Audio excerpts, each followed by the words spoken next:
doon sa dulo noon. Okay? In 2010, right? 13 years after, he was appointed as commissioner on the Commission of Elections. Si Dr. Nelson Celis. Okay? So, nandun siya sa kabilang side. Ngayon, nandito na ulit siya sa kabilang side. Okay? Alright. For several elections, 2013, 2016, 2019, and 2022, Smartmatic remained the technology provider for all our elections. Imagine gaano kalaki kinita niyang Smartmatic na yan.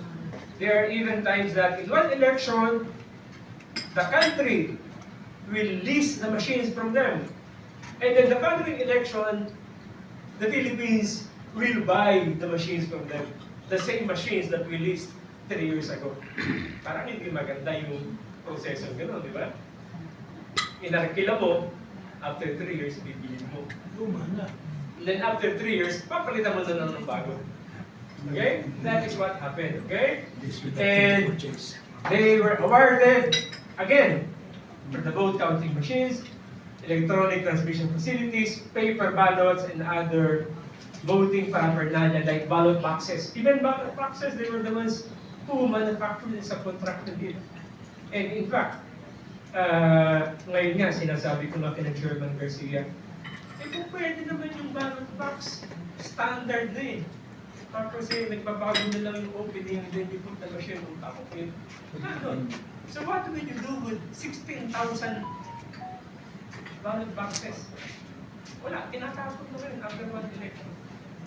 Okay? It's not even recycled na doon, nakatapak na Santa Rosa. Okay? In November 2023, the COMELEC disqualified Smartmatic from all procurement activities. Ano reason ito? Ano reason why they disqualified Smartmatic? Because in the US, the former chairman of COMELEC, Andres Bautista, was indicted for accepting bribes from Smartmatic International.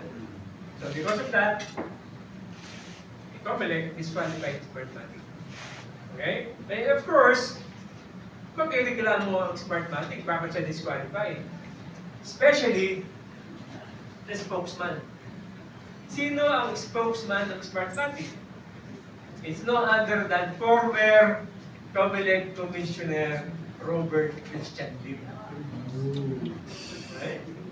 Robert Christian Lim, okay, was one of the commissioners during his time that defended Smartmatic from all allegations of fraud. Tapos ngayon, siya ang spokesperson ng Smartmatic. So what can you make out of it? Ano sasabihin, ha? Naalala ko tuloy yung isang movie in Netflix, no? It's about the painkiller. Okay? I cannot remember the title anymore. It's a conversion to it. So they manufactured painkillers. The painkillers were abused. Marami naging addict for the painkillers, no? So they tried to have it approved by the FDA. Yung isa. Okay? And then binarasan ng FDA. So the guy from the FDA, Food and Drug Administration, who approved the painkiller, pinirmahan niya yung approval, eventually became an executive of the pharmaceutical company. So ano yung sabihin na gano'n, di ba? Meron eh, di ba?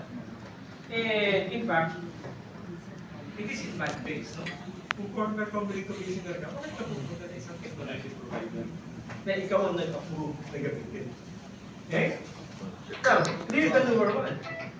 Okay? Just last month, the Supreme Court reversed the COMELEC resolution, saying that their banning Smartmatic from their procurement activity is void.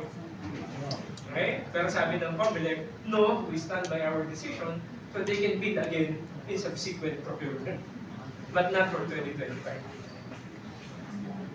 Wow. Okay. AES provider for the 2025